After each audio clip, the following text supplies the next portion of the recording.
উম, এটা আসলে মৌলভীবাজার জেলায় পড়ছে ঝর্ণাটা। আসলে অনেকটা রাস্তা অতিক্রম করার পর এই ঝর্ণাটার কাছে আমরা পৌঁছাই।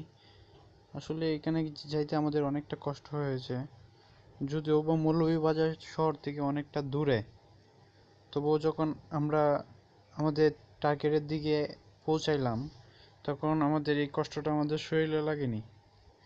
আর যাওয়ার পথে অনেক সমস্যার সম্মুখীন হইতে হয়েছে।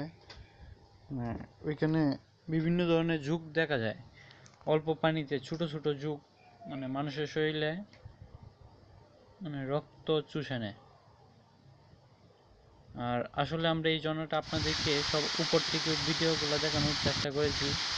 আমি ইউটিউবে কখনো দেখি নাই যে এই হামাম ঝর্ণার ভিডিওটা উপর থেকে দেখাইছে কাউকে। আমি অনেক কষ্ট করে আপনাদের জন্য এই ভিডিওটা উপর থেকে করে আপনাদের জন্য ইউটিউবে আপলোড করলাম।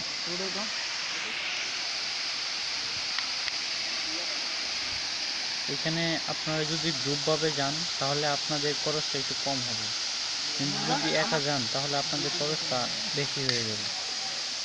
আর এটা অনেকটা পাহাড়ের উপরে উঠতে হয় আবার নামতে হয়, এভাবে অতিক্রম করতে করতে প্রায় 4 থেকে 8 কিলোমিটার হাঁটতে হয়। কম। আর এটা যাওয়ার সময় একটা চা বাগান, ন্যাশনাল চা বাগান।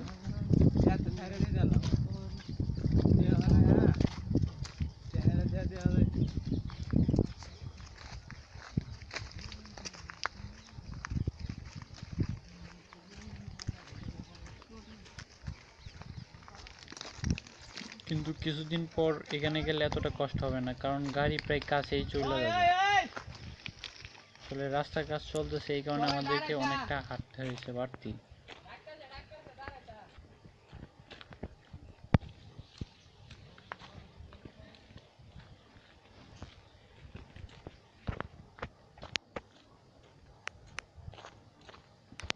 আসলে এই ভিডিওটা আপনাদেরকে অনেক গভীর থেকে দেখানোর চেষ্টা করেছি।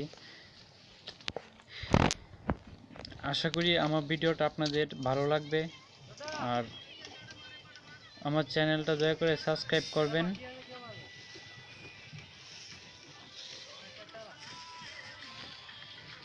ওনারা আসলে চা বাগানে স্প্রে করতেছেন, বিভিন্ন পোকা আক্রমণ করে তাই।